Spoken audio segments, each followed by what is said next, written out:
Alexandre Dubé.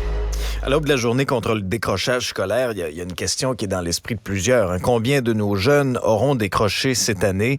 On le saura très bientôt lors du décompte annuel. Et dans le journal, Mélanie Marcelet, qui est directrice générale du regroupement des organismes communautaires québécois de lutte au décrochage, a écrit une lettre ouverte, une lettre vraiment très vibrante dans la section « Faites la différence ». Et elle affirme qu'il y a urgence d'agir présentement. Elle est avec nous. Bonjour, Madame Marcelet. Bonjour, M. Dubé. Alors, pourquoi il y a urgence d'agir dans le réseau? Mais parce que nos jeunes vont mal. On le sait, les derniers portraits exhaustifs qui ont été faits, c'était avant la pandémie. Depuis ce temps-là, il y a eu beaucoup de choses peut-être à faire pour le gouvernement. Mais la situation des jeunes ne se résorbe pas. On le voit, là, il y a beaucoup de jeunes qui sont en difficulté. Il y a des jeunes il y a l'accroissement de l'anxiété. Quand on parle aussi de l'intimidation, de tout ce qu'on voit aussi dans les médias dernièrement, mais c'est des illustrations du mal-être des jeunes.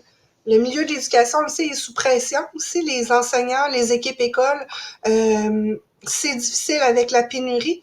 Ça appelle à des grands changements. On n'a pas le choix. Il faut que le gouvernement fasse des choix.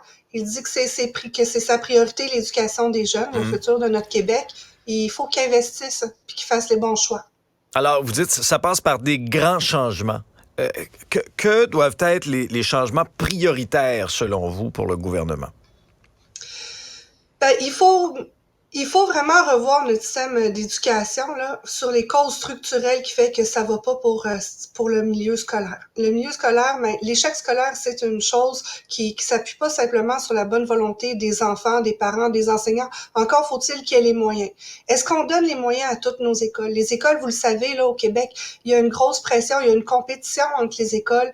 Le fait qu'il y ait le réseau des écoles privées, ça exerce une très grande pression sur le réseau scolaire public qui va lui-même mettre en place toutes sortes de programmes sélectifs où est-ce que les jeunes qui ont des bonnes notes, qu'académiquement ça va, puis qui sont passionnés de sport, de culture, vont pouvoir trouver leur compte. Mais pour les jeunes qui ont des moins bonnes notes, mais qui auraient tout autant, pour qui l'école pourrait être tout autant inspirante, ils n'ont pas accès à ces programmes-là qui finalement les retiennent à l'école. On s'entend, là, un jeune ne va pas à l'école nécessairement pour apprendre le français, les mathématiques. C'est pas absolument ce qui le fait vibrer, là. Ouais. Donc, sur ce point-là, est-ce que le réseau de l'éducation québécoise, c'est un réseau à 2, voire même 3 vitesses? Oui, c'est ce qu'on voit depuis des années. C'est décrié, c'est dénoncé.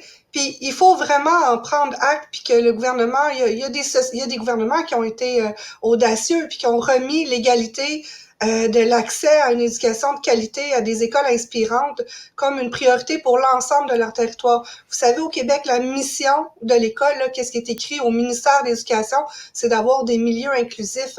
Dès le départ, si le gouvernement ne met pas en place des écoles qui sont accessibles, égalitaires pour les jeunes, c'est plus inclusif. Vous parlez d'égalité des chances. Est-ce qu'un jeune d'une famille modeste versus un jeune qui provient d'un milieu favorisé, est-ce que les deux ont les mêmes chances de réussite au Québec dans notre société? Définitivement pas. Premièrement, il n'y aura pas les mêmes chances au niveau de l'école, le choix d'école, mais c'est aussi en termes de soutien.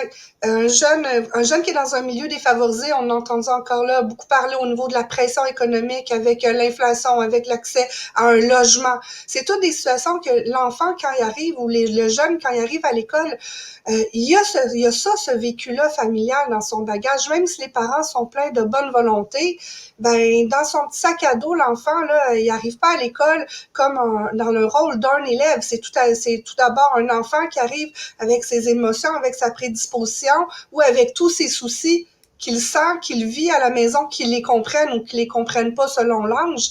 Alors cet enfant-là, il est pas disponible à apprendre. S'il a faim, si à la maison il y a des tensions à cause de la situation économique, les parents, vous le savez, même dans la classe moyenne, on le voit, la pression en ce moment, elle est forte. Alors, il faut que ces enfants-là, on peut s'imaginer que ces enfants-là n'ont pas les ressources. C'est pas les parents de milieux défavorisés n'ont pas les moyens pour aller nécessairement vers le privé, aller chercher toutes les ressources. Il faut que les ressources soient à l'école. Il y a aussi le milieu communautaire. Il y a plus de 4000 organismes communautaires au Québec qui peuvent soutenir les jeunes, entre autres, les femmes, les parents, les familles. Alors, il faut collaborer ensemble. Il y a beaucoup de solutions en place, mais encore faut-il avoir les moyens pour pouvoir donner accès aux jeunes à toute l'aide dont ils ont besoin, et ça, peu importe le milieu défavorisé ou plus favorisé. Est-ce qu'il y a un portrait type au niveau du décrochage scolaire? C'est-à-dire, est-ce qu'il y a plus de gars? Est-ce qu'il y a des raisons qui ressortent du lot pourquoi nos jeunes quittent les bancs d'école? En fait, la question est, ben oui, merci de la poser. Elle est très délicate, cette question-là, parce que souvent, on va avoir tendance à simplement regarder la statistique en termes de, OK, il y a plus de garçons qui décrochent. Mais encore faut-il voir pourquoi les garçons décrochent, Et voilà. pourquoi les filles décrochent. Oui. Les causes sont pas les mêmes. Il y a des causes, une reproduction là, des stéréotypes de genre. Les garçons vont décrocher souvent pour avoir plus de pouvoir sur leur vie au niveau économique, alors que les filles vont décrocher pour des raisons plus profondes, anxiété, dépression. Okay. Alors, il y a quelque chose là à tirer l'alarme. Nous, ce qu'on dit, c'est il faut se pencher sur ces causes-là, sensibiliser les garçons sur l'importance de l'accès à l'éducation, la valoriser, cette éducation-là. Pourquoi on valorise moins, des fois, l'éducation au niveau des garçons? Pourquoi on la valorise beaucoup au niveau des filles, mais les pressions au niveau des filles ou les difficultés qu'elles vivent, ben, les mettent à mal. Alors, il faut le travailler différemment.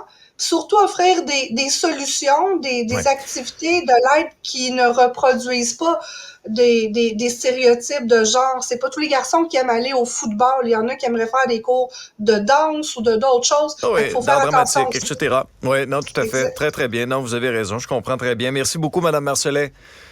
Merci à vous. Merci beaucoup, au revoir. Je retiens, moi, un passage de cette lettre-là, notamment lorsque Mme Marcelet écrit « Donnons à chaque école les moyens d'être inspirante, d'être un lieu où il fait bon s'investir, où l'aide nécessaire est accessible. »